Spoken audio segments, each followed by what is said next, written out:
What's going on, everyone? It's Justin here, and today I've got an unboxing and first look at the brand new 2023 M2 Mac Mini.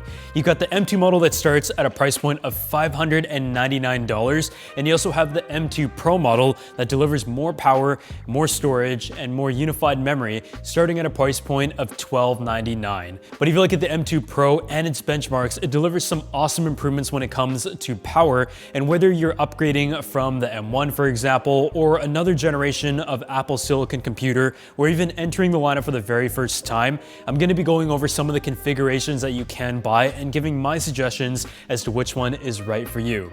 As always, if you guys want to see the most up-to-date Apple coverage, unboxings, and reviews, as well as my unboxing of the MacBook Pro M2 lineup, just go ahead and subscribe to the channel, drop a like on this video, and leave a comment down below if you have any questions in particular.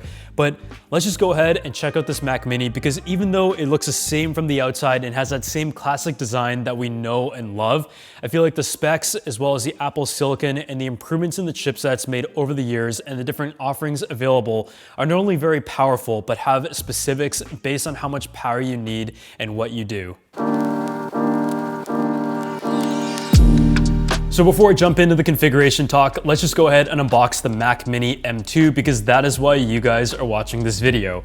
And the model that I have in front of me in particular is the M2 Pro. This has a 12-core CPU and a 19-core GPU paired with 32 gigabytes of unified memory, and I think it's going to be a really good computer when it comes to video editing and the graphics-intensive stuff that we do on a daily basis. But of course, there are so many different industries that are going to be able to benefit from this power in a desktop setup, where you have the flexibility to use any display that you would like in a fixed setting. So as expected, the packaging and design is exactly the same. It's a similar silhouette to what we've seen for many years now. And just lifting up the box here,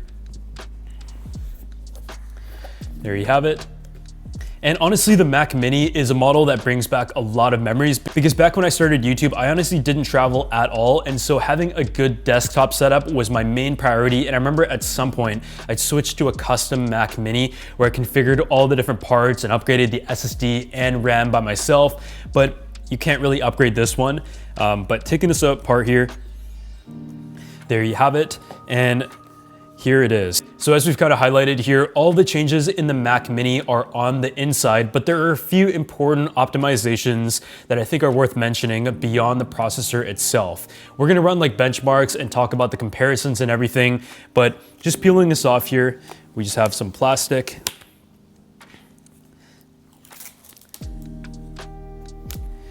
And some of these important upgrades are actually in the ports and I/O. For starters, you have the HDMI port, and this now supports HDMI 2.1, which allows you to plug it into an 8K display or 4K at 240 Hz, which is the same upgrade that we saw in the M2 MacBook Pros. So that is going to be important for anyone who is obviously plugging it in at a higher resolution. But if you have a display that is able to take advantage of the higher refresh rate, then that is also really handy. But yeah, that is one of the changes. And the other thing is Wi-Fi 6E. This is able to support a bigger bandwidth of up to a 6 gigahertz band, and with all of these new routers nowadays that most people aren't really able to take advantage of, that is definitely something that is important to me, because I've actually been relying on Wi-Fi with my Mac Studio setup instead of wiring it in like I usually would, just because it isn't exactly close to an Ethernet port. And because we upload like tons of video files to Frame.io and everything for video editors to work on, having the fastest available Wi-Fi connectivity and reliability is extremely important, especially when time is money. So there it is. Let's just go ahead and set up this Mac Mini and talk about some of the different updates when it comes to the processor, the changes and upgrades that you should expect, as well as my recommended configuration. And that will wrap it up for this unboxing video before we go ahead and test it and give you a full review in the future.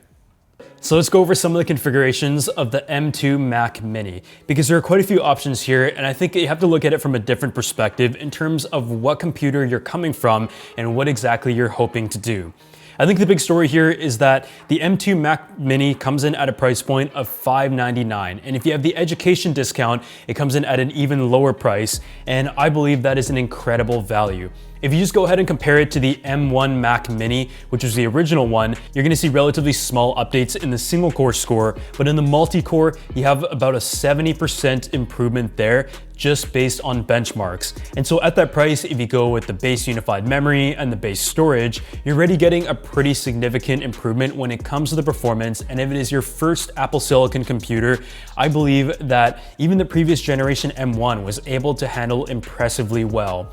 If you go ahead and bump that price up to $799 though, you then have 8 gigabytes of unified memory with 512 gigs of SSD storage. But where it gets a little bit interesting is where you should spend the extra money. You can upgrade the unified memory of the base M2 processor up to 24 gigabytes. And on the M2 Pro, which we're gonna talk about in a bit, you can upgrade that up to 32 gigabytes. I'm gonna say if you're gonna spend a little bit more money on upgrading the unified memory of the base one, you may as well get closer to the point where you upgrade to the M1 Pro, because in comparison to the M1 processor, you have a multi-core performance improvement of 190%. So if you went ahead and purchased like a base M1 Mac, for example, a couple of years ago, and it's time for you to go ahead and upgrade and you enjoy the performance and definitely feel like you can take advantage of that, the multi-core performance improvements are huge. I know that can be a little bit confusing, but I would say the bottom line is if you go ahead and select the baseline M2 Mac Mini, for example,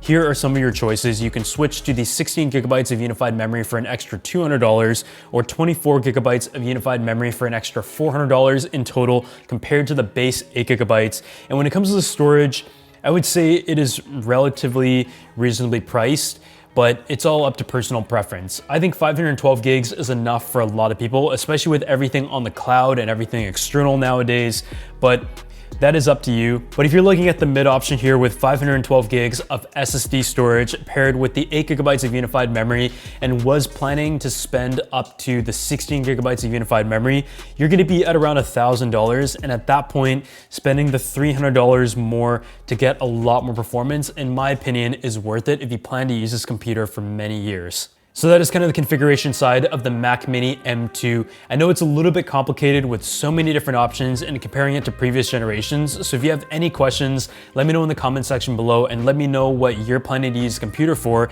and I'll try my best to assist. But otherwise, thank you guys so much for watching this video of the Mac Mini M2 unboxing, and I hope it wasn't too confusing between the different models and the processors, but as I mentioned, it really depends on what you're looking to do. I think that depends for every tech product out there. It is specific to what you need and how much money you're willing to spend, but what's always good is whenever there's a product that offers customers a lot of great value.